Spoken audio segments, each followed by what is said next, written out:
প্রভু গো তুমি তো আমার রব, তুমি পবিত্র, তোমার কোনো দোষ নাই, সমস্ত দোষ আমার। ও আল্লাহ আমি জানি তুমি আমার এমন রব, এই পানির নিচেও তুমি আমাকে বাঁচাইতে পারবা, এই পানির ভিতরেও আমাকে লালন পালন করতে পারবা। এমনি যখন এই কথা বলেছে, বলার সঙ্গে সঙ্গে আল্লাহ একটা মাছকে ডাক দেয়া বলে, মাছ রে আমার এই পয়গম্বর ইউনুস পানির নিচে পড়েছে, তাকে হেফাজত করতে বলেছে। সে বলেছে আমি নাকি পালনেওয়ালা, আমি নাকি পানির ভিতরেও পালতে পারি। যেহেতু আমাকে রব বলে স্বীকার করেছে, আমি আল্লাহ কারিশমা দেখায় দেই, আমি আল্লাহ ক্ষমতা দেখায় দেয়। মাছকে ঘোষণা করলো, মাছ যা তাড়াতাড়ি তাকে গিলা ফেল, কিন্তু সাবধান সাবধান 40 দিন তোর পেটের ভিতরে রেখে দিবি। আমি ইউনুস পয়গম্বরকে তোর পেটের ভিতরে রিজার্ভ ঘোষণা করলাম। বলেন সুবহানাল্লাহ। বলেন ওয়াইয আখাযা রাব্বুকা মিন বানি আদামা মিন যুহুরিহিম যুররিয়াতাহুম ওয়া আশহাদাহুম আলা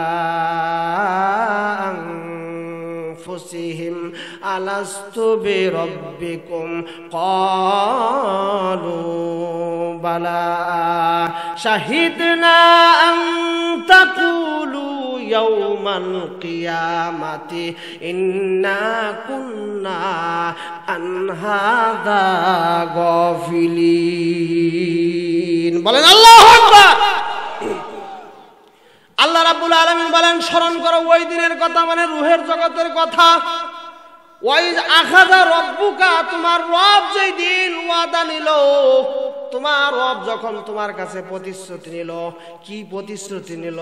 যে যুররিয়াতাহুম আলা আনফুসিহিম, এই ওয়াদা নিল যে আলাস্তু বিরব্বিকুম, আমি কি তোমাদের রব না? আমি কি তোমাদের সৃষ্টিকর্তা না? আমি কি তোমাদের মালিক না? আমি কি তোমাদের আযাব দাতা না? আমি কি আল্লাহ তোমাদেরকে জান্নাত দাতা না? সর্বকিছুর মালিক আমি কি তোমাদের রব না? এই কথাটা তোমরা কি বিশ্বাস করো? এই কথাটা কি তোমরা মানো? এই কথার ওয়াদা দিবা, তারপরে আমি আল্লাহ তোমাদেরকে দুনিয়াতে পাঠিয়ে দিব। তখন ওই রূহের জগতে আদম থেকে শুরু করে বিশ্ব নবী পর্যন্ত, আজ পর্যন্ত যত মানুষ উপস্থিত ছিল গো, সমস্ত রূহের জগতরা এক বাক্যে বলে উঠল, প্রভু গো ক্বালু বালা, আপনি তো আমাদের রব, আপনি তো আমাদের সৃষ্টিকর্তা, আমরা তো ছিলাম না, এই রূহগুলা তো আপনি বানাইলেন, আপনি সৃষ্টি করলেন, আবার বলতেছেন দুনিয়াতে পাঠিয়ে দিবেন। তাহলে আপনি ছাড়া আমাদের তো সৃষ্টিকর্তা আর কেউ নাই, আপনি ছাড়া আমাদেরকে পালনেওয়ালা আর কেউ নাই, আপনি ছাড়া আমাদের সৃষ্টিকর্তা রিজিক দাতা কেউ নাই। আমরা স্বীকার করলাম ও প্রভু গো আপনি আমাদের রব, আপনি আমাদের সৃষ্টিকর্তা। বলেন সুবহানাল্লাহ। তাহলে ওয়াদা কি আমরা দিছি না দেই নাই? আল্লাহ পাক বললেন ঠিক আছে, ওয়াদা যেহেতু দিলা, আল্লাহ এটাও বললেন যে ওয়াদা দিলা, এটা মজবুত ওয়াদা দিতে হবে, শক্তভাবে। মিসাকুন শব্দের অর্থ হলো মজবুত ওয়াদা, আর ওয়াদুন শব্দ সাধারণ ওয়াদা। শক্তভাবে ওয়াদা দাও যে তোমরা যে বললা আমি তোমাদের রব, এই কথা দুনিয়াতে ভুলবা না, দুনিয়াতে গিয়া এই রবের উপরই তোমরা আমল করবা, এই রবকে মাননে ওয়ালা হবা, এই কথার ওয়াদা দিয়া তারপরে তোমাদের কাছ থেকে প্রতিশ্রুতি নিচ্ছি। বলেন সুবহানাল্লাহ। তখন আমরা সবাই বললাম যে আল্লাহ গো তুমি রব, তুমি পাল্লাওয়ালা, তুমি সৃষ্টি করনেওয়ালা, এর মধ্যে বিন্দু মাত্র সন্দেহ নাই। এখনো বললাম, দুনিয়াতেও বলবো, কবরেও বলবো, হাসরেও বলবো, মিজানেও বলবো। দুনিয়াতে 60 থেকে 70 বছর জিন্দেগির ভিতরে এই রবের প্র্যাকটিসই করব, আর কোনো কিছু করব না। বলেন সুবহানাল্লাহ। আল্লাহ রাব্বুল আলামিন বলেন, এ বান্দা বান্দি, যারা বললা যে দুনিয়াতে রবের প্র্যাকটিস করবা, রবের উপরে তোমরা আমল মামা তৈরি করবা, রবের উপর তোমরা জিন্দেগি পরিচালনা করবা, আমি আল্লাহ রাব্বুল আলামিন তাদেরকে জান্নাত দান করব। আর যারা দুনিয়াতে যাওয়ার পর ওই রুহের জগতে রবের ওয়াদা যারা ভুলে গেছে, রবকে মানে নাই, রবের প্র্যাকটিস দুনিয়াতে করে নাই, আমি আল্লাহ তাদেরকে ওয়াদা ভঙ্গকারী হিসেবে ধরে নিয়ে তাদেরকে জাহান্নামে দিব। বলেন নাউজুবিল্লাহ। আল্লাহ পাক বললেন, প্রশ্ন আউট করে দিলাম, আজকে যে স্বীকার করলা যে আমি তোমাদের রব, যখন 60 থেকে 70 বছর পরে আমি আজরাইলকে পাঠিয়ে দিব, তোমাদের মৃত্যু হয়ে যাবে, তখন তোমাদেরকে কবর নামক একটা গর্তের ভিতরে তোমাদেরকে দাফন করা হবে। ওই জায়গায় দাফন করার পরে আমি আবার মুনকার নাকির 2 জন ফেরেশতা আমি ওই কবরের মধ্যে পাঠিয়ে দিব। এই ওয়াদা ঠিক আছে না নাই এটা পরীক্ষা করার জন্য। বলেন সুবহানাল্লাহ। এই জন্য যারা দুনিয়াতে আসার পর রবের প্র্যাকটিস ঠিক রাখবে, রবের উপর আমল করবে, বন্দেগী করবে, আল্লাহ রাব্বুল আলামিন বলেন তারা যখন মৃত্যুবরণ করবে, মৃত্যুবরণ করার আগে আমি আল্লাহ তাদেরকে জন্য 3টা পুরস্কার ঘোষণা করি ওই রবের প্র্যাকটিস করার কারণে। এখন রবের প্র্যাকটিসটা কেমনে করবা, রবের প্র্যাকটিসটা কেমনে করা যায়, রবের ওয়াদা কেমনে ঠিক রাখা যায়, এই কথাও পরিষ্কারভাবে উল্লেখ করা আছে। আমরা তো আদম আলাইহিস সালাতু ওয়াস সালাম, যখন আল্লাহ তাআলা আদম আলাইহিস সালামকে জান্নাতের ভিতরে বানাইলেন, ওই সময় প্রমাণ হয়েছে কারা রবের উপর আমল করবে আর কারা রবের উপর আমল করতে পারবে না। আল্লাহ তাআলা আদম আলাইহিস সালামকে বানাইয়া জান্নাতের মধ্যে দিলেন একটা চেয়ার দিয়া, বলেন যে আদম নবী বসো। আদম আলাইহিস সালাম জান্নাতে বসলেন।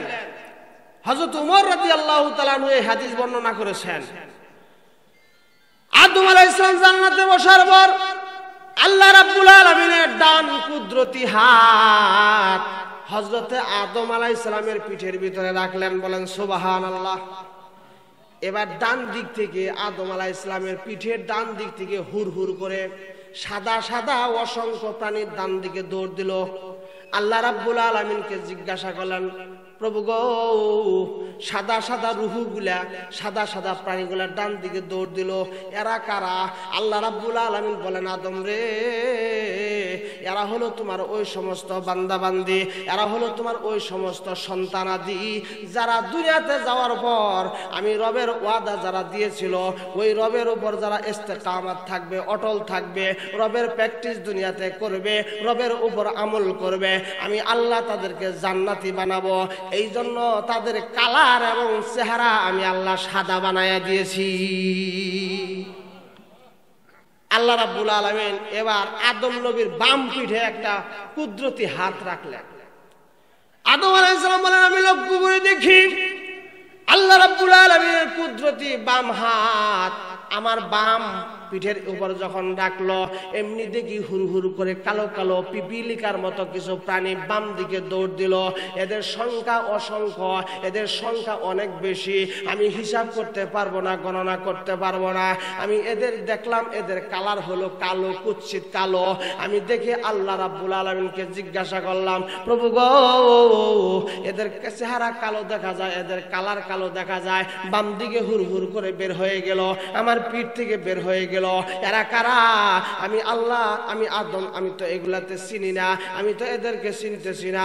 আল্লাহ রাব্বুল আলামিন ডাক দেয়া বলে, আদম রে, বাম দিকে যে প্রাণীগুলা দৌড় দিল পিপিলিকার মতো কালো কালো চেহারা দেখা যায়, ছোট ছোট পিপিলিকার মতো, আমি আল্লাহ বলতেছি এরা হলো তোমার ওই সমস্ত আদম সন্তান, এরা হলো তোমার ওই সমস্ত বনি আদম যাদেরকে আমি আল্লাহ রুহের জগতে রবের উপর ইস্তেকামত থাকতে বলেছিলাম, রবের উপর অটল থাকতে বলেছিলাম, রবের প্র্যাকটিস করার জন্য বলেছিলাম, রবের উপর আমল করতে বলেছিলাম। এরা দুনিয়াতে গিয়ে রবকে ভুলে যাবে, ওই রুহের জগতের ওয়াদার কথা ভুলে গিয়েছে।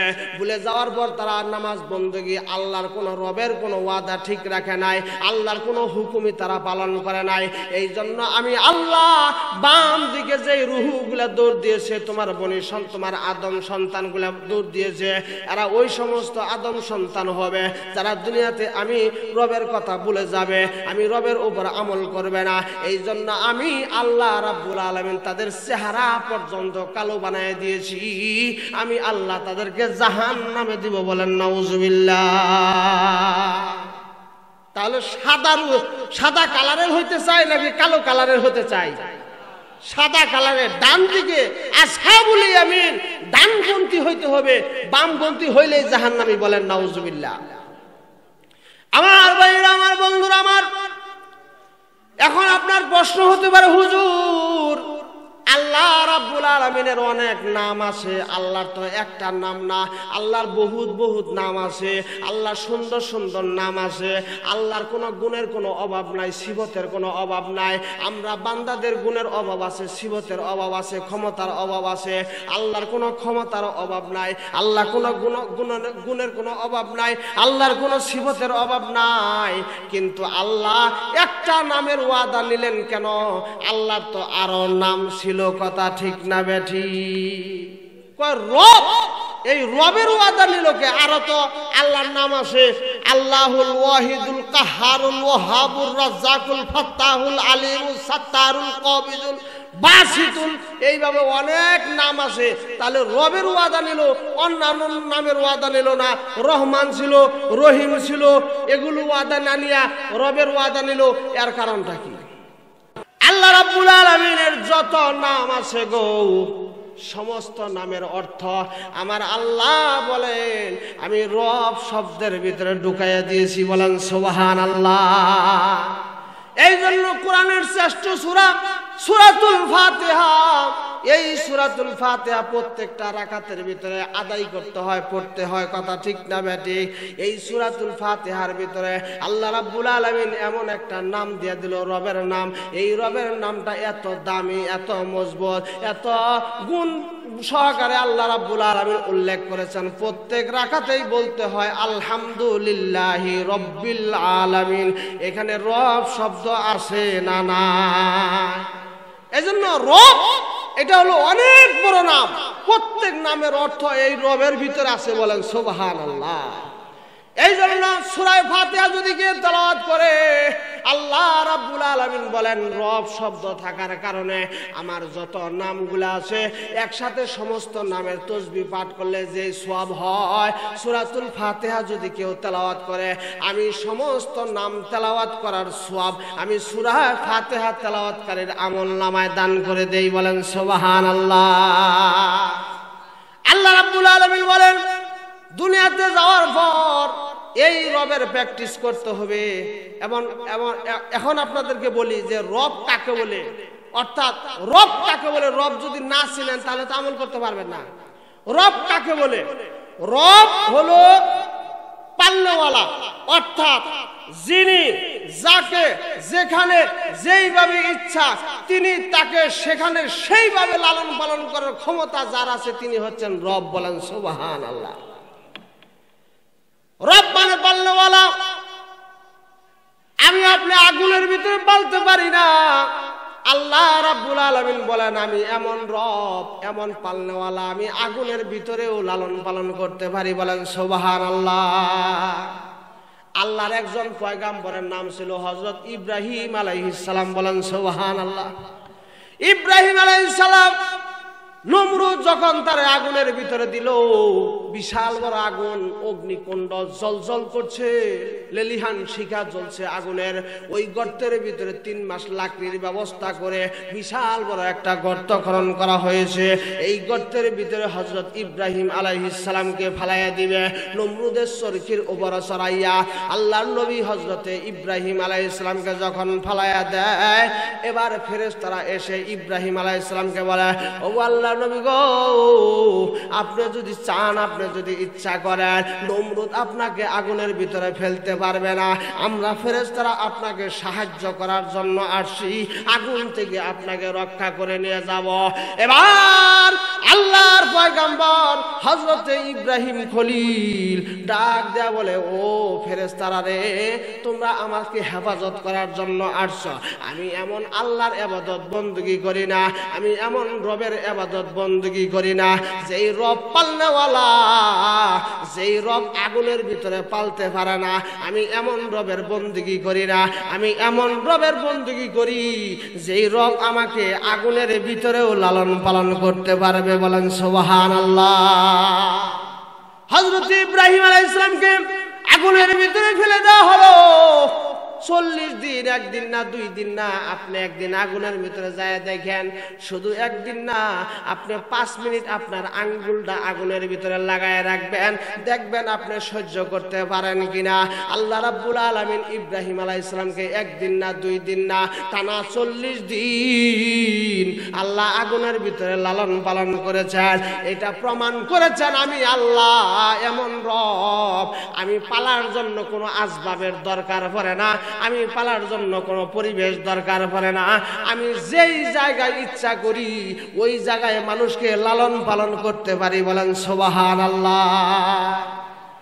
চাকরি খালি কথা নাকি? আগুনের ভিতরে 40 দিন কেউ থাকতে পারে? আল্লাহ রাব্বুল আলামিন রাখছে ইব্রাহিমকে এটা প্রমাণ করার জন্য যে আমি রব, আগুনের ভিতরে লালন পালন করতে পারি। বলেন সুবহানাল্লাহ। আগুন থেকে বের হওয়ার পর হযরত ইব্রাহিম আলাইহিস সালামের সামনে মাইক ধরে ইন্টারভিউ নেওয়া হচ্ছে। আল্লাহ নবী গো, আপনি যে আগুনের ভিতরে 40 দিন ছিলেন, আপনি একটু কারগুজারি বলেন, এই আগুনের ভিতরে কেমনে ছিলেন 40 দিন? মানুষ তো আগুনের ভিতরে একদিনও থাকতে পারে না, আপনি 40 দিন কেমনে থাকলেন? আল্লাহর পয়গম্বর হযরত ইব্রাহিম আলাইহিস সালাম ডাক দেয়া বলে, হে পৃথিবীর বান্দা বান্দীরা রে, আমি আগুনের ভিতরে ছিলাম, আল্লাহ রাব্বুল আলামিনের উপর বিশ্বাস করে আমি জানি আমার রব পালনেওয়ালা, আগুনের ভিতরে লালন পালন করতে পারে। আমার এমন রব যে কোনো পরিস্থিতিতে যে কোনো জায়গায় আল্লাহ লালন পালন করার ক্ষমতা আছে। আমি আল্লাহ, আমার আল্লাহ আগুনের ভিতরে 40 দিন আমারে রাখছিল। এর বাইরে, আগুনের বাইরে যত জিন্দেগি আমি কাটাইয়াছি, আল্লাহর কসম করে বলি আগুনের ভিতরে সবচেয়ে আমি আরামদায়ক অনুভব করেছি। বলেন সুবহানাল্লাহ। কয় আগুনের ভিতরে যাই নাই তো মনে হয় আমি মেহমান খানায় গেছি, নানান রকমের মেহমান আল্লাহ তাআলা আমাকে করেছেন। বলেন সুবহানাল্লাহ। আকে লুতফে খেশরা ইজহার কাদ বাখলিলস নারে রাগুল জারে কাল। আল্লাহ রাব্বুল আলামিন বলেন, ও বান্দা বান্দি, তোমরা তো এটাকে আগুন বলতেছ, আমার আল্লাহ এমন পালনেওয়ালা, আমার জন্য এটা আগুন নয়। আমি ইব্রাহিমের বাসায় বলি এটা হলো আমার জন্য ফুলের বাগান। বলেন সুবহানাল্লাহ। তাহলে আল্লাহ এমন রব যিনি আগুনের ভিতরে লালন পালন করতে পারেন। কথা ঠিক কিনা আমার ভাইরা? আরো যদি উদাহরণ চান আরো উদাহরণ দিতে পারবো। আল্লাহর একজন নবীর নাম ছিল হযরতে মুসা কালিমুল্লাহ। নাম শুনেছেন নাকি? মুসা কালিমুল্লাহ, ফেরাউন অর্ডার জারি করলো, মিশন জারি করলো। একজন গণকের কাছে শুনছে অমুক গোত্রের থেকে যদি একজন মানুষ একটা সন্তান জন্মগ্রহণ করবে, ওই সন্তানটা বড় হইলে ফেরাউনের রাজত্ব কেড়ে নিবে। এটা শোনার পর ফেরাউনের ঘুম হারাম হয়ে গেছে। ফেরাউন ঘোষণা করলো, মিশন জারি করলো, অমুক গোত্রের ভিতরে আজকে থেকে যতটা ছেলে সন্তান জন্মগ্রহণ করবে সমস্ত ছেলে সন্তানকে জীবিত হত্যা করে দাও, শিশু অবস্থায় হত্যা করে দাও। ভাগ্যের কারণে এদিকে হঠাৎ করে ঘটনা কি ঘটলো? হযরতে মুসা আলাইহিস সালামের যে পিতা ছিল ইমরান, এই ইমরান ছিল ফেরাউনের গেটের দারোয়ান। বলেন সুবহানাল্লাহ। গেটের দারোয়ান ছুটি পায় না, স্ত্রীর সাথে মোলাকাত করবে, সাক্ষাৎ করবে, কোনো ছুটি নাই। ফেরাউনের কাছে গিয়া ছুটি চাইছে। ওগো উস্তাদজি, ও রাজা জাহাপনা, আমাকে একটু ছুটি দেন, আমি তো অনেক দিন যাবত বাড়িতে যাই না। এবার ফেরাউন ডাক দেয়া বলে, তোমাকে ছুটি দেওয়া যাবে না, কারণ যিনি পাহারাদার থাকে, পাহারাদারের সবচেয়ে বেশি বেশি ডিউটি থাকে। কথা ঠিক না বেঠি? তুমি যেহেতু পাহারাদার, আমি মানুষ মারার মিশন চালু করেছি, শিশু বাচ্চা ধ্বংস করার মিশন চালু করেছি, এই মুহূর্তে তোমার ছুটি হবে না। এবার হঠাৎ করে হঠাৎ করে মুসা আলাইহিস সালামের বাবা যখন ফেরাউনের কাছে ছুটি চাইলো, বললো বেশি ছুটি দেওয়া যাবে না, অল্প সময় ছুটি দিয়েছে। এই অল্প সময়ের ভিতরে হযরতে মুসা আলাইহিস সালামের বাবা তার মায়ের সাথে সাক্ষাৎ করার কারণে ওই সাক্ষাতের মাধ্যমে আল্লাহ মুসা আলাইহিস সালামকে দান করেছে। বলেন সুবহানাল্লাহ। মুসা আলাইহিস সালামের মায়ের পেটে মুসা, ফেরাউন বাহিনী পাঠাই দিল, যাও অমুক গোত্রের ভিতরে যাদের পেটের ভিতরে বাচ্চা আছে ওই নারীদের পেট চিরা তাদের বাচ্চাগুলা বের করিয়া তাদেরকে হত্যা করে দাও, কারণ ছেলের সন্তান যদি জন্মগ্রহণ করে তাহলে আমার রাজত্ব ধ্বংস করে দিবে। আমি কোনো ছেলে সন্তান বাঁচিয়ে রাখবো না, আমি কোনো ছেলে সন্তান জন্মগ্রহণ করতে দিব না। মিশন চলাকালে বাহিনী যখন মুসা নবীর বাড়িতে পাঠিয়ে দিছে, মুসার মা অত্যন্ত গোপনে গোপনে তিনি গর্ভধারণ করছে। 1 বছর 10 মাস গোপনে যখন গর্ভধারণ করলো, এবার বুঝি বাহিনী মুসা আলাইহিস সালামের বাড়িতে ঢুকে গেছে, চেক করতেছে কার কার পেটে বাচ্চা আছে, তাদেরকে ধ্বংস করা হবে, হত্যা করা হবে। মুসার মা গোপনে গোপনে তার পেটটা রক্ষা করলো, সে বাহিনী থেকে রক্ষা পাওয়া গেল। এবার মুসা আলাইহিস সালামকে যখন ভূমিষ্ঠ হলো, জন্মগ্রহণ করলো, কিছুদিন পরে ফেরাউন বাহিনী আবার যখন বাহিনী পাঠাইছে মুসা নবীকে হত্যা করার জন্য, সন্তানদেরকে হত্যা করার জন্য, এবার মুসার মা জানতে পেরেছে ফেরাউন বাহিনী এসেছে সন্তানদেরকে তালাশ করার জন্য, যাদেরকে পাবে তাদেরকে হত্যা করে দিবে। এবার মুসার মা আল্লাহর কাছে মোনাজাত ধরছে, প্রভু আমার এই সন্তানটা তুমি দিলা, আবার নাকি ফেরাউনের হাতে ধ্বংস হয়ে যায়, আমার এই কলিজার টুকরা সন্তানটাকে তুমি বাঁচায় রাখো, ফেরাউন বাহিনী এসেছে হত্যা করার জন্য, এখন আমি কি করব? আমার সন্তানকে যদি দেখে বলে হত্যা করে দিবে। এবার আল্লাহ রাব্বুল আলামিন আওহা ইলা উম্মিহা, মুসা আলাইহিস সালামের মাকে বললেন, মুসার মা চিন্তার কোনো কারণ নাই, তুমি কি জানো না আমি রব, আমি পালনেওয়ালা, আমি রব পালনেওয়ালা, আমি যে কোনো জায়গায় পালতে পারি। তোমার সামনে যে দাউ দাউ করে আগুন জ্বলে, চুলার আগুন, ওই চুলার আগুনের ভিতরে তোমার শিশু সন্তান মুসাকে ফেলে দাও। বলেন সুবহানাল্লাহ। মুসার মা চিৎকার দিয়ে, প্রভু নিজের সন্তান নিজের সামনে ফেরাউন বাহিনী হত্যা করে দিবে, এটা আমার কলিজায় কোলাবে, কিন্তু আমার সন্তান আমি নিজ হাতে আগুনের ভিতরে পুড়ে ফেলবো, এটা তো আমি মেনে নিতে পারবো না গো। আল্লাহ রাব্বুল আলামিন ডাক দেওয়া, মুসার মা চিন্তার কোনো কারণ নাই, আমি যে আল্লাহ রব ঘোষণা করেছি, নিজেকে আমি পালনেওয়ালা ঘোষণা করেছি, ওই আল্লাহ আমি মুসাকে আগুনের ভিতরে চুলার ভিতরেও বাঁচায় রাখতে পারবো। বলেন সুবহানাল্লাহ। মুসা আলাইহিস সালামকে ফালাই দিছে চুলার মধ্যে, জ্বলন্ত আগুনের ভিতরে ফালাই দিছে, ফালাই দিয়া মুসার আড়াল হয়ে গেছে। বাহিনী ফেরাউন বাহিনী চলে এসেছে, দেখে কোনো বাচ্চা নাই, আসলে বাড়ির ভিতরে কোনো বাচ্চা নাই, কারণ বাচ্চা তো দাউ দাউ করা জলে আগুন চুলার ভিতরে ফেলে দিয়েছে, বাচ্চা পাবে কোথায়? এবার তারা চলে গেছে। চলে যাওয়ার পর মুসার মা একবার বাহিনীর দিকে তাকায়, আবার কলিজার সন্তান এই মুসাকে যে চুলার ভিতরে রাখছে চুলার দিকে তাকায়, না জানি এতক্ষণে আমার কলিজার টুকরা সন্তান মুসা দুনিয়াতে নাই, পুরে ছাই হয়ে গেছে।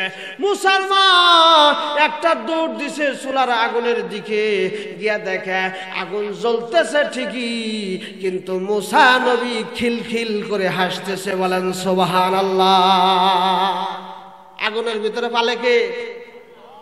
আবার পানির মধ্যেও আল্লাহ তাআলা ফালতে পারে। পানির মধ্যে কয় মিনিট থাকতে পারবেন ডুব দিয়া? 5 মিনিট কাকে থাকতে পারবেন? হাত উঠান। 5 মিনিট, 1 মিনিটই থাকতে পারবো না, পানির ভিতরে থাকা যায় না। আল্লাহ রাব্বুল আলামিন বলেন, ফেরাউন বাহিনী মুসাকে হত্যা করার জন্য যখন আসলো মুসার মা আমার কাছে হাত বাড়িয়ে আবেদন করলে, প্রভু গো এবার দ্বিতীয়বার বুঝি আমার আর সন্তানকে আমি আর রক্ষা করতে পারবো না, আবার হত্যা করার জন্য তল্লাশি নেওয়ার জন্য এসেছে, এখন আমি কি করব? আল্লাহ রাব্বুল আলামিন ডাক দেয় বলে, মুসার মা রে, আমি কি তোমাকে বলে নাই আমি রব, আমি সৃষ্টিকর্তা, পালনেওয়ালা, আমি সব জায়গায় পালতে পারি। একটা কাঠের বাক্স বানাও, এই কাঠের বাক্স বানাইয়া ওই কাঠের বাক্সের ভিতরে তোমার শিশু সন্তান কলিজার টুকরা মুসাকে ছেড়ে দাও, দিয়াল নীল নদের ভিতরে বাসায় দাও, আমি আল্লাহ পানির ভিতরে মুসাকে লালন পালন করব। বলেন সুবহানাল্লাহ। করছে না নাই? করছে না কি করে নাই? কোরআনে কারিমের ভিতরে আছে, وظنوا إذ ذهب مغاضبا فظن أن لن نقدر عليه فنادى في الظلمات أن لا إله إلا أنت سبحانك إني كنت من الظالمين। আল্লাহ রাব্বুল আলামিন ডাক দেওয়ার, পৃথিবীর বান্দা বান্দারা রে, তোমরা কি আরো উদাহরণ চাও? আমি কেমন পালনেওয়ালা, আমি কেমন রব, তোমরা কি আরো উদাহরণ চাও? তাহলে কোরআনে কারিমের ভিতরে লক্ষ্য করো, আমার একজন পয়গম্বর ছিল, তার নাম ছিল ইউনুস আলাইহিস সালাম। এই ইউনুস আলাইহিস সালামকে আমি পানির নিচে ফালাইয়া দেই, পানির ভিতরে ফালাইয়া দেই, গভীর অন্ধকারের ভিতরে, গভীর সমুদ্রের ভিতরে, পানির নিচে যখন মুসা ইউনুস আলাইহিস সালামকে যখন আমি ফালাইয়া দেই, এই ইউনুস পয়গম্বর পানির নিচে গিয়া অন্ধকার, চোখে দেখে না, মুখ কিছুই শোনে না, তখন আল্লাহর কাছে আমার কাছে মুনাজাত করছে, আমাকে বলেছে, লা ইলাহা ইল্লা আনতা সুবহানাকা ইন্নী কুনতু মিনাজ জালিমিন। প্রভু গো তুমি তো আমার রব, তুমি পবিত্র, তোমার কোনো দোষ নাই, সমস্ত দোষ আমার। ও আল্লাহ, আমি জানি তুমি আমার এমন রব, এই পানির নিচেও তুমি আমাকে বাঁচাইতে পারবা, এই পানির ভিতরেও আমাকে লালন পালন করতে পারবা। এমনি যখন এই কথা বলেছে, বলার সঙ্গে সঙ্গে আল্লাহ একটা মাছকে ডাক দেয়া বলে, মাছ রে, আমার এই পয়গম্বর ইউনুস পানির নিচে পড়েছে, তাকে হেফাজত করতে বলেছে। সে বলেছে আমি নাকি পালনেওয়ালা, আমি নাকি পানির ভিতরেও পালতে পারি। যেহেতু আমাকে রব বলে স্বীকার করেছে, আমি আল্লাহ কারিশমা দেখায় দেই, আমি আল্লাহ ক্ষমতা দেখায় দেয়। মাছকে ঘোষণা করলো, মাছ যা, তাড়াতাড়ি তাকে গিলা ফেল, কিন্তু সাবধান সাবধান, 40 দিন তোর পেটের ভিতরে রেখে দিবি। আমি ইউনুস পয়গম্বরকে তোর পেটের ভিতরে রিজার্ভ ঘোষণা করলাম। বলেন সুবহানাল্লাহ। একটা ফুটাও হজম করতে পারবি না, গিলতে পারবি না, কষ্ট দিতে পারবি না, শুধু পেটের ভিতরে এক জায়গায় রাইখা দিবি। আমি আল্লাহ রাব্বুল আলামিন যেহেতু রব, আমি আল্লাহ তাকে মাছের পেটের ভিতরে লালন পালন করব। বলেন সুবহানাল্লাহ। 40 দিন ইউনুস আলাইহিস সালাম মাছের পেটে থাইকা আবার দুনিয়াতে বের হয়ে আসছে নাকি আসে নাই? কোরআন তার প্রমাণ। আমার বন্ধুগণ, এই জন্য আল্লাহ রাব্বুল আলামিন বলেন, আমি এমন রব, আমি আল্লাহ রাব্বুল আলামিন সব জায়গায় লালন পালন করতে পারি। আমি আল্লাহ পাথরের ভিতরে লালন পালন করতে পারি। হযরত ঈসা আলাইহিস সালাম রাস্তা দিয়া যায়, ঈসা আলাইহিস সালাম দেখে একটা বিশাল বড় পাথর, সাদা পাথর। এই সাদা পাথরের ভিতরে কি আছে? ঈসা আলাইহিস সালাম পাথরের কাছে চলে গেলেন, যাওয়ার পর পাথরের সামনে দাঁড়ায় গেলেন। আল্লাহ ডাক দেয়া বলে, ও ঈসা, তুমি কি সাদা একটা পাথর দেখে আশ্চর্য হইয়া গেছ? এই পাথরটা আমি আল্লাহ রাব্বুল আলামিনের কুদরত। তুমি কি জানো না আমি আল্লাহর রব, পালনেওয়ালা? হযরতে ঈসা ডাক দেয়া বলে, প্রভু গো তুমি কেমন রব, কেমন পালনেওয়ালা আমার একটু দেখাও।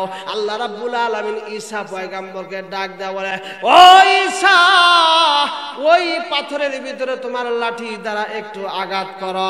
লাঠি দ্বারা আঘাত করলেন, আঘাত করার সঙ্গে সঙ্গে দেখে ওই পাথরের ভিতরে একটা যুবক সেজদায় পড়ে আল্লাহ রাব্বুল আলামিনের তাসবিহ পাঠ করে। বলেন সুবহানাল্লাহ। নামাজ কমপ্লিট করার পরে, সেজদা থেকে ওঠার পরে হযরত ঈসা যুবককে ডাক দেওয়া, যুবক রে, আমরা তো সাধারণ ঘরের ভিতরে অবস্থান করতে পারি না, দম বন্ধ হয়ে যায়। পানির নিচে অবস্থান করতে পারি না, দম বন্ধ হয়ে যায়। আগুনের ভিতরে অবস্থান করতে পারি না, দম বন্ধ হয়ে যায়। কিন্তু একটা পাথর, এই পাথরের ভিতরে কোনো ছিদ্র নাই, কোনো জানালা নাই, কোনো দিকে ফোঁটা নাই। তুমি কেমনে কেমনে এই পাথরের ভিতরে অবস্থান করতেছ, মহান আল্লাহর সাজদা করতেছ, তাসবিহ পাঠ করতেছ। যুবক ডাক দেয়া বলে, আমি আল্লাহ রাব্বুল আলামিনের কুদরতে এই পাথরের ভিতরে অবস্থান করতেছি। আমি এখানে আল্লাহর তাসবিহ পাঠ করি, ইবাদত বندگی করি। ঈসা নবী ডাক দেয়া বলে, ও আল্লাহর বান্দা, তুমি কতদিন যাবত এই পাথরের ভিতরে অবস্থান করতেছ? তুমি কতদিন যাবত এই পাথরের ভিতরে ইবাদত বندگی করতেছ? যুবক ডাক দেয়া বলে, আল্লাহর নবী গো ঈসা, আমি এই পাথরের ভিতরে 100 না 200 না 450 বছর যাবত আমি মহান আল্লাহর ইবাদত করতেছি। বলেন সুবহানাল্লাহ। আমার বন্ধুরা, এই জন্য আমার আল্লাহ রাব্বুল আলামিন বলেন, আমি এমন রব, এই রবের প্রতি যদি কেউ বিশ্বাস করতে পারে, এই রবের প্রতি যদি কেউ ইবাদত বندگی করতে পারে, আমি আল্লাহ রাব্বুল আলামিন তাকে সর্ব অবস্থায় লালন পালন করব। বলেন সুবহানাল্লাহ। শত্রুর ঘরে লালন পালন করতে পারে আল্লাহ তাআলা, শত্রুর ঘরে। হযরত মুসা আলাইহিস সালামকে আল্লাহ, ফেরাউন ছিল মুসা আলাইহিস সালামের জাত শত্রু। এই ফেরাউনের ঘরেই আল্লাহ মুসা আলাইহিস সালামকে লালন পালন করেছে। বলেন সুবহানাল্লাহ। আল্লাহ কেমন বড় রব! এই জন্য আমরা সবসময় স্বীকার করতে হবে নামাজের মধ্যে, আলহামদুলিল্লাহি রাব্বিল আলামিন। এটা এই রব, এই কথা যদি নামাজের মধ্যে কেউ ঘোষণা করতে পারে, আল্লাহ সুবহানাহু ওয়া তাআলা বলেন যে পৃথিবীর সমস্ত মাখলুকাত যত তাসবিহ পাঠ করে, যত নেকি অর্জন করে, সমস্ত নেকি আমি আল্লাহ ওই নামাজের আমল নামায় দান করি। বলেন সুবহানাল্লাহ। হাদিস শরীফের ভিতরে আসছে, আল্লাহ রাব্বুল আলামিন কোন কোন প্রাণীকে দাঁড়া করানো অবস্থায় সৃষ্টি করেছেন। মানে তারা দাঁড়ায় দাঁড়ায় আল্লাহর ইবাদত বندگی করবে, কিয়াম অবস্থায় আল্লাহর ইবাদত বندگی করবে। যেমন গাছ, কথা ঠিক কিনা একটু বলেন? গাছ শুয়ে থাকে না দাঁড়ায় থাকে? আল্লাহর সৃষ্টি নাকি আল্লাহর মাখলুক না? আল্লাহ পাক বলেন, এই গাছটারে আমি এমন ভাবে সৃষ্টি করছি ও আজীবন দাঁড়াই থাকবো। বলেন সুবহানাল্লাহ। এই ব্যবস্থা করছি কেন? কারণ দাঁড়ায় থাইকে যদি কেউ আমার তাসবিহ পাঠ করে, এটা আমার আল্লাহর কাছে, আমি আল্লাহর কাছে ভালো লাগে। বলেন সুবহানাল্লাহ। প্রত্যেকটা গাছ আল্লাহর তাসবিহ পাঠ করে কি করে না? এই জন্য আমি আল্লাহ রাব্বুল আলামিন গাছগুলাকে দাঁড়া করানো অবস্থায় সৃষ্টি করেছি। আবার আমি আল্লাহ রাব্বুল আলামিন কিছু মাখলুক করেছি, সৃষ্টি করেছি, তারা রুকু অবস্থায় সব সময় চলাফেরা করে। বলেন সুবহানাল্লাহ। আপনাদের যে গরু আছে, এলাকায় যে গরু বাছুর আছে, এগুলা কি মানে রুকু হালতে চলে নাকি সোজা হইয়া চলে? রুকুর হালতে চলে না। আল্লাহ রাব্বুল আলামিন বলেন, এই ছাগল গরুগুলা আমি রুকু অবস্থায় সৃষ্টি করেছি। শুধু ছাগল গরু নাই, এর মতো আরো অনেক প্রাণী আছে। এই প্রাণীগুলা আমি রুকুর হালতে আমি আল্লাহ তৈরি করেছি, যাতে করে রুকু অবস্থায় আমি আল্লাহর তাসবিহ পাঠ করতে পারে। বলেন সুবহানাল্লাহ। আবার কিছু প্রাণী আছে আমি আল্লাহ রাব্বুল আলামিন সেজদার হালতে তৈরি করেছি। যেমন সাপ, ব্যাং, বিচ্ছু, এগুলো কিন্তু মাটির সাথে মাথা নোয়া চলাচল করে। কথা ঠিক না বেঠি? কয় এই সাপ, বিচ্ছু, ব্যাং, তাদের মাথাগুলো আমি মাটির সাথে নোয়া দিছি, মিশে মিশে পেট দিয়া চলতে থাকবো। তার মানে যতবার তাসবিহ পাঠ করবে সেজদার তাসবিহ হিসেবে আমি কবুল করে নেব। বলেন সুবহানাল্লাহ। আল্লাহ রাব্বুল আলামিনের নবী বিশ্ব নবী বলেন, কোন বান্দা যদি এইভাবে ইবাদত বندگی করে, আল্লাহ রাব্বুল আলামিন, আল্লাহ রাসূল বলেন যে আল্লাহ তাআলা আবার কিছু মাখলুক তৈরি করেছেন যেটা সব সময় আত্তাহিয়াতুর সূরতে বৈশা থাকে। বলেন সুবহানাল্লাহ। উদাহরণ দিবার পাবেন?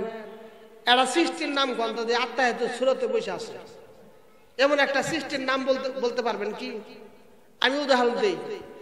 আল্লাহ নবী বিশ্ব নবী বলেন, পৃথিবীর ভিতরে যত পাহাড়গুলো আছে এই পাহাড়গুলো দেখবেন, দূরের থেকে তাকায় দেখবেন আত্তাহিয়াতুল সূরাতে বৈশা আছে, বলেন সুবহানাল্লাহ। আমি আল্লাহ আত্তাহিয়াতুল সূরাতে তৈরি করছি।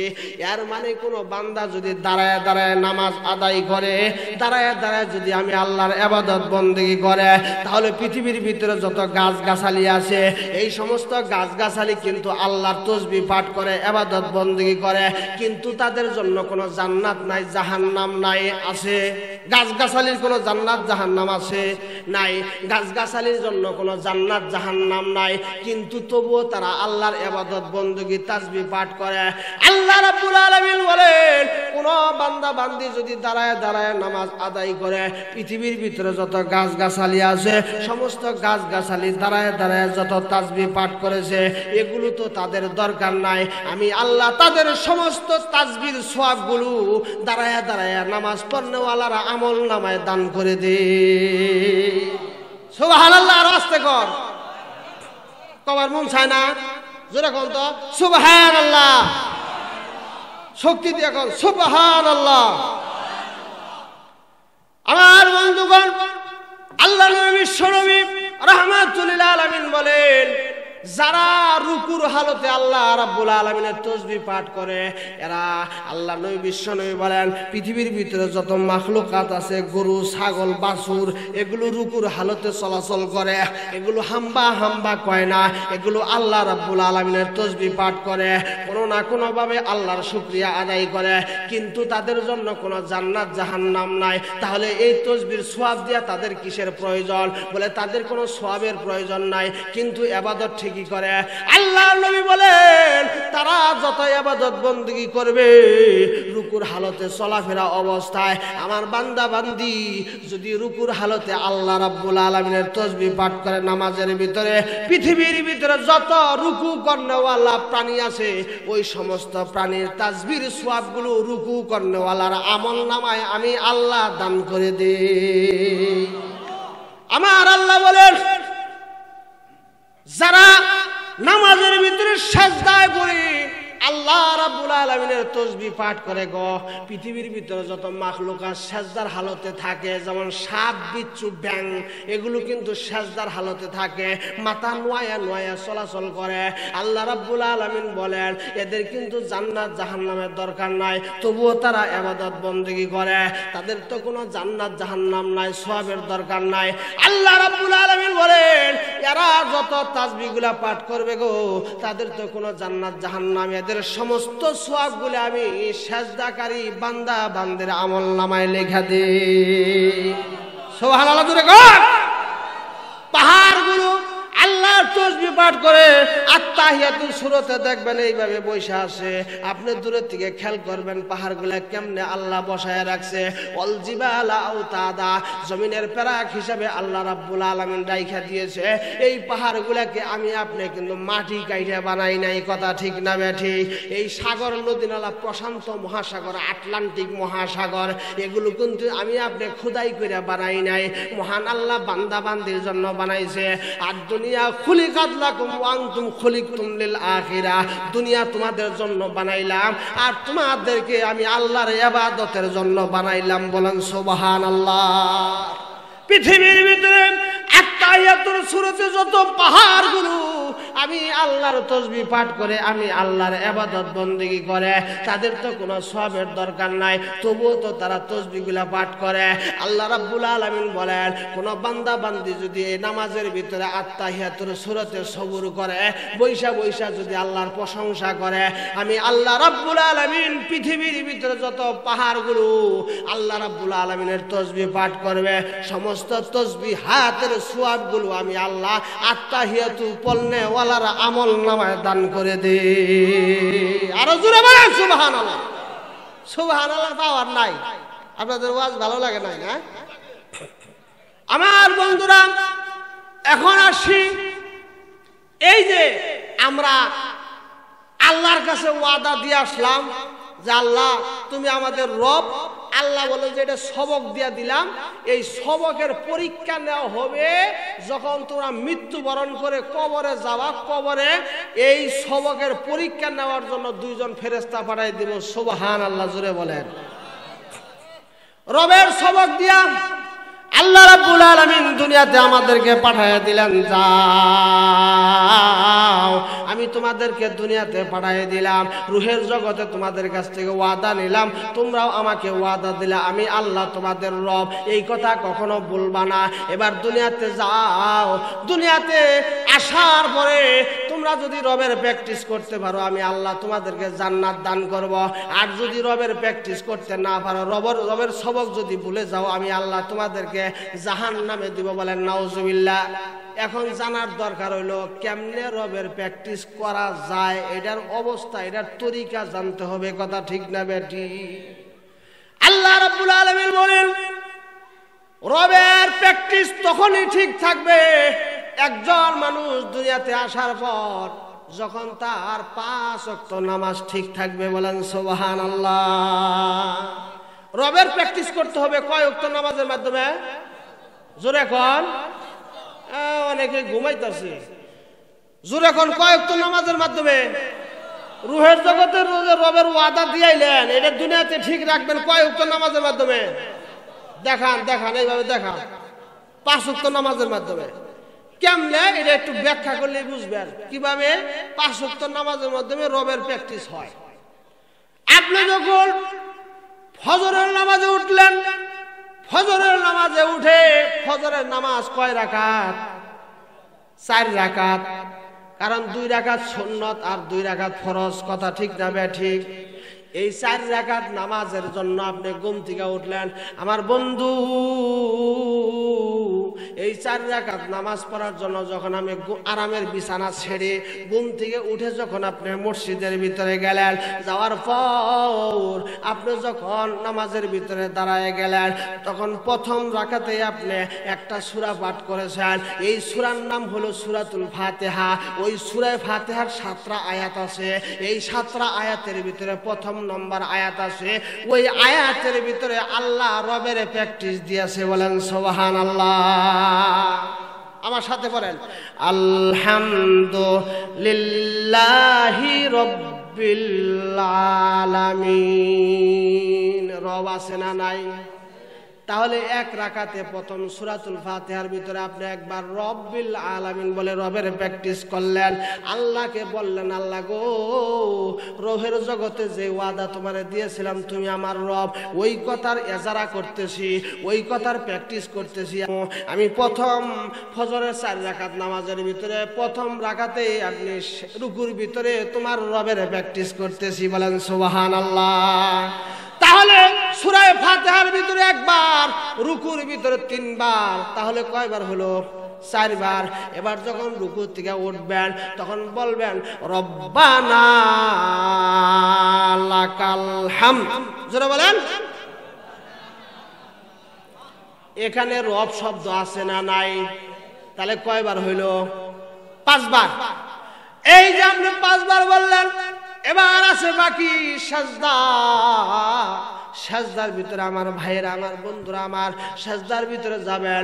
সাজদার ভিতরে যায় আপনি বলবেন সুবহানা রাব্বিয়াল আলা। জোরে কোন, সুবহানা। এখানে 3 বার। প্রথম সাজদায় 3 বার, দ্বিতীয় সাজদায় 3 বার, তাহলে 2 সাজদায় 6 বার।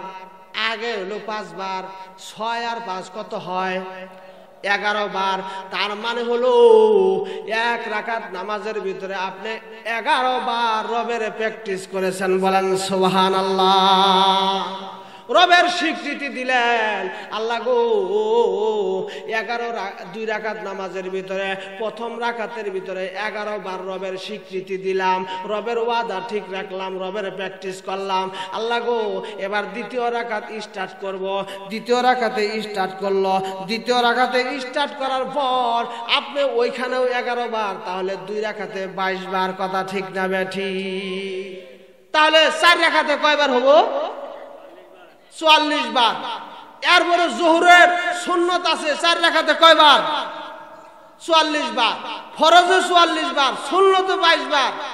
এইভাবে প্রত্যেক নামাজের ভিতরে রবের প্র্যাকটিস আছে না নাই? এখন মানুষ যদি মারা যায়, হয়তো ফজর নামাজের পরে মারা যাব, তা না হলে জোহরের পরে, তা না হলে আসরের পরে, তা না হলে মাগরিবের পরে, তা না হলে এশার পরে। আল্লাহ রাব্বুল আলামিন বলেন ফজরের নামাজ পড়ে যদি কেউ মারা যায়, আল্লাহ রাব্বুল আলামিন বলেন এটা আমার মেহমান, কারণ কিছুক্ষণ আগে নামাজের ভিতরে রবের প্র্যাকটিস করেছে, আমি রবের স্বীকৃতি দিয়েছি, আমি আল্লাহ তাকে জান্নাতি ঘোষণা করলাম। জোহরের পরে যদি মারা যায়, আল্লাহ পাক বলেন জোহরের নামাজে রবের প্র্যাকটিস করেছে, আমি আল্লাহকে স্বীকারোক্তি দিয়েছে, আমি আল্লাহ তাকে মাফ করে দিলাম, জান্নাতি ঘোষণা করলাম। আসরের পরে যদি মারা যায়, আল্লাহ পাক বলেন আসরের নামাজে রবের প্র্যাকটিস করছে, রবের ওয়াদা ঠিক রেখেছে, আমি আল্লাহ তাকে জান্নাতি ঘোষণা করলাম। মাগরিবের পরে যদি মারা যায়, আমার আল্লাহ বলেন যে এই বান্দা মাগরিবের নামাজে রবের প্র্যাকটিস করেছে, আমি আল্লাহ তার প্রতি খুশি এবং রাজি আছি, তাকে জান্নাতি ঘোষণা করলাম। এশার নামাজ পড়ে যদি মারা যায়, আমি আল্লাহ তার উপর খুশি আছি, এশার নামাজের ভিতরে রবের প্র্যাকটিস করেছে। কথা ঠিক না বেঠিক? এইভাবে আপনার কাছে যখন মৃত্যু আসবে, মৃত্যু আসার পরে মালাকুল মউত যখন আপনার কাছে আসবে, আল্লাহ রাব্বুল আলামিন বললেন যে তার যখন জানটা কবজ করবা খুব আলতোভাবে সহজভাবে তুমি করিও, কারণ এই ব্যক্তি রবের প্র্যাকটিস করেছে, রবের হুকুম দুনিয়াতে বাস্তবায়ন করেছে। এই জন্য আল্লাহ ফেরেশতাকে ডাক দেয়া বলেন জান কবজ করার সময় সাবধান, তার যেন কষ্ট না হয়। তিনটা পুরস্কার ঘোষণা করবা, ইন্নাল্লাযীনা ক্বালু রাব্বুনাল্লাহু সুম্মা ইসতাকামু তাতানাজ্জালু আলাইহিমুল মালাইকা আল্লা তাখাফু ওয়া লা তাহজানু ওয়া আবশিরু বিল জান্নাতিল্লাতী কুনতুম তুআদুন। আল্লাহ পাক পুরস্কার ঘোষণা করলো, রবের প্র্যাকটিস ঠিক রাখছে, তার কোনো ভয় নাই, তার কোনো চিন্তা নাই, আখিরাতে তার কোনো ভয় থাকবে না, সম্পূর্ণ চিন্তা মুক্ত করে জান্নাতি হিসেবে আমি আল্লাহ কবুল করেছি। আর কবরে যাওয়ার পরে যদি প্রশ্ন করে মার রব্বুকা আমার দিনুকা, কয় রবের কথা বললা, রবের প্রশ্ন করলা, রবের সবক তো আমরা দুনিয়াতে আদায় করছি, রবের হুকুমই তো পালন করে আমরা দুনিয়া থেকে আসছি। আল্লাহ পাক বলবো যে রবের জবাব তারে সহজ করে দিলাম, তার থেকে জান্নাত থেকে জান্নাতের পোশাক নিয়ে আসো, জান্নাতের বিছানা বিছাই দাও, জান্নাত পর্যন্ত দরজা ওফতাহুলাহু বাবান ইলাল জান্নাত, জান্নাত পর্যন্ত দরজা খুলে দাও। বলেন সুবহানাল্লাহ। আর যদি আর বিপরীত হয়, তাহলে আল্লাহ পাক বলবো যে রবের প্র্যাকটিস করে নাই, ওই যে আখিরাতে আল্লাযীনা ইয়ানকুদুনা আহাদাল্লাহি মিন বাদি মিসাকি, আখিরাতে রূহের জগতে রবের ওয়াদা দিয়েছিল সেটা প্র্যাকটিস করে না, দুনিয়াতে আমল করে নাই, সে আমার বান্দা হিসেবে, মুতি বান্দা হিসেবে, সে আনুগত্যশীল বান্দা হিসেবে আমি আল্লাহ কবুল করি নাই। সুতরাং কবরে যাওয়ার পরে যখন প্রশ্ন করব, যখন বলবো মার রব্বুকা, ওই যে ওয়াদা দিছিলা এটা কও, তখন বলবো হা হা লা আদরি, কিছুই জানি না।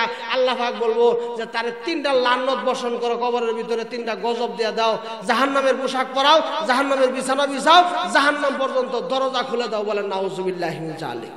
তাহলে আমরা নামাজের মাধ্যমে, 5 ওয়াক্ত নামাজের মাধ্যমে রবের প্র্যাকটিস করব, রবের ওয়াদা ঠিক রাখবো, আল্লাহ পাকের কাছে কৃত ওয়াদা আমরা ঠিক রাখবো তো ইনশাআল্লাহ।